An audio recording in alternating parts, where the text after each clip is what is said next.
দেখুন, আমার এই রুগীর বয়স একেবারেই কম, ২৭ থেকে ২৮ বছর, কিন্তু উনার মোটামুটি সব দাঁতই নড়ে। আর একটি দাঁত তো এতটাই নড়ে গেছে যে সেই দাঁতটি ফেলে দেওয়া ছাড়া আমার আর কোনোই উপায় ছিল না। দাঁত নড়ে যাওয়ার একমাত্রই কারণ হলো দাঁতের অযত্ন। কি আর করার, এরপরে আমরা উনার দাঁতে জিরকোনিয়া ক্রাউন বসিয়ে দিয়েছি। ট্রিটমেন্ট করার পর চলুন উনার ফাইনাল লুকটি দেখে আসি। জিরকোনিয়া ক্রাউনটি এত সুন্দর হয়েছে যে উনার কিন্তু মনেই হচ্ছে না উনার দাঁতে ব্রিজ পরানো হয়েছে।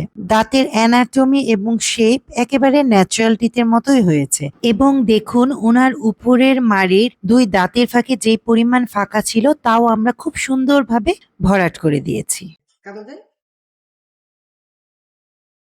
খুবই সুন্দর হয়েছে, তাকায় থাকতে ইচ্ছে করতেছে। ভাইয়া আসলে মানে কালার কম্বিনেশন, তারপরে অ্যানাটমি দাঁতে ফাটাফাটি।